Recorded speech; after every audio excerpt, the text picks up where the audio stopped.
I know I've been liking it with trailer reactions. I've been meaning to see some trailers that, came out already like a month ago. There's a couple I want to talk about.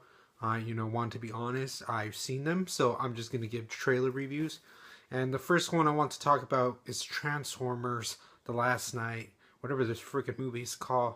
Usually the trailers, they're way better than what the product is, at the finalized production for the film. And this one really made me yawn and just made me so tired. It was such a boring trailer.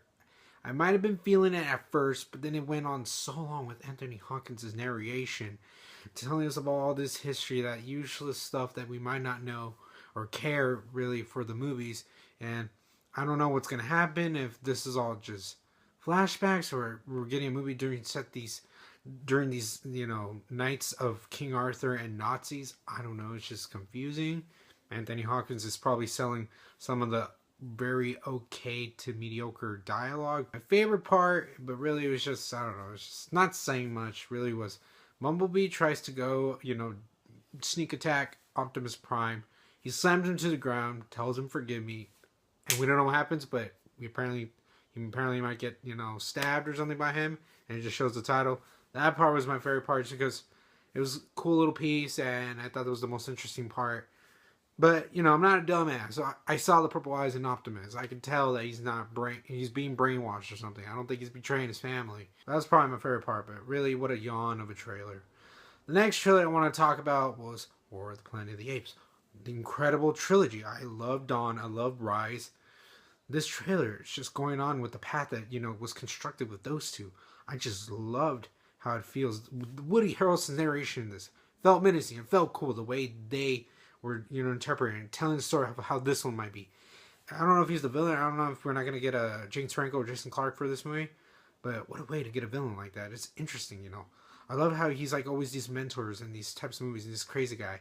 And now he's going to go on as like this, I don't know, this berserk of a villain. And I want to see what he does going up against Caesar. And, we get shots of Caesar with his family.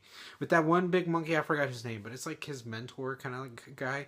I like seeing those, the apes kind of have relationships like that. It is an incredible achievement, especially on behalf of Andy Serkis. How much we care for these, apes throughout the movie. Throughout all of them. It just feels like they're characters we relate to, and they're not humans. And it just shows how incredible these movies are. And, Caesar's like, you better leave in the last movie, because we're gonna go ape shit on these people. We don't care no more. And you can tell he says that you guys caused this on me. I didn't want to do it, but now it's gonna get ugly. So this trailer, got me really excited for War of the Planet of the Apes. Now, I hope this becomes one of the best trilogies in the 21st century. But what an awesome trailer! The next trailer I want to talk about is Triple X. No, I'm just kidding. Dunkirk.